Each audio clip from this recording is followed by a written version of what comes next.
নমস্কার, আজকে আমি বানাচ্ছি মশলা পমফ্রেট ফ্রাই। তার জন্য কী কী উপকরণ লাগবে, এই যে পমফ্রেট মাছ নুন হলুদ মাখিয়ে পেটটা এইভাবে কেটে নুন হলুদ মাখিয়ে রেখে দিয়েছি। এটা বেসন, এটা লেবু, এটা ধনে পাতা লঙ্কা বাটা, আর এটা আদা রসুন বাটা। প্রথমে আমি এই পমফ্রেট মাছটার মধ্যে একটু লেবু দিয়ে দেব, লেবু চিপে, এই যে লেবু এরকমের রসগুলো চিপে চিপে গায়ে দিয়ে দেব।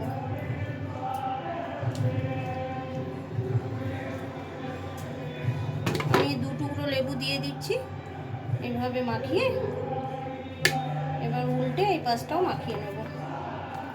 আমার এখানে 5টা পমফ্রেট মাছ আছে, আপনারা চাইলেন বেশি নিতে পারেন। এগুলোর মধ্যে লেবু মাখিয়ে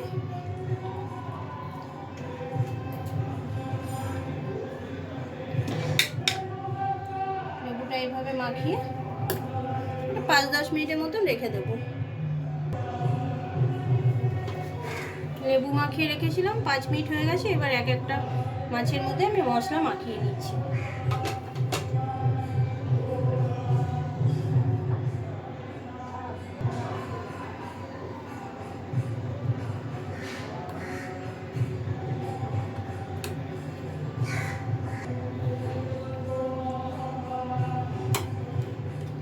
প্রথমে আমি মাছের মধ্যে আগে রসুন আর আদা বাটাটা দিয়ে দেব।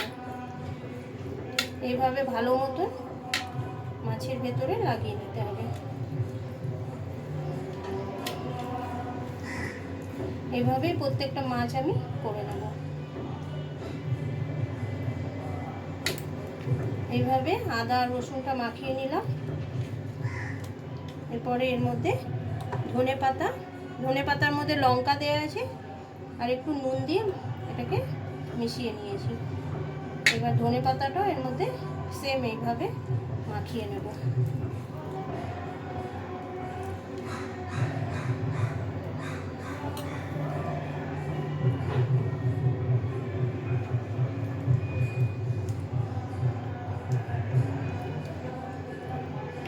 এইভাবে আমি সব মাছগুলো মাখিয়ে নেব।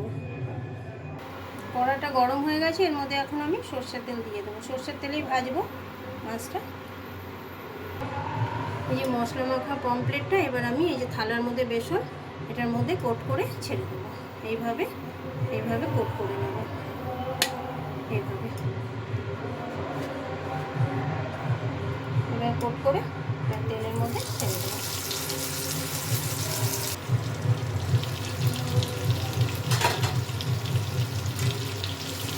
এইভাবে আস্তে আস্তে করে উল্টে দিতে হবে।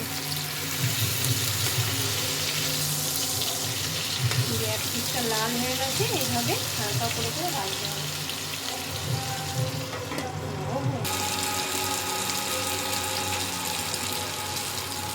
এই মাছটা আমার ভাজা হয়ে গেছে, এইভাবে লাল করে কড়া করে ভাজতে হবে। এটা আমি তুলে নিচ্ছি।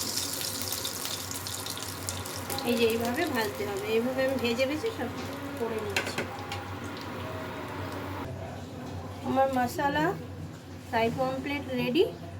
এই দেখুন, ভাজলে এরকমই রাখবে, কারণ মশলা দেওয়া তো। আর যদি ভালো লাগে তো একটা লাইক করে দেবেন।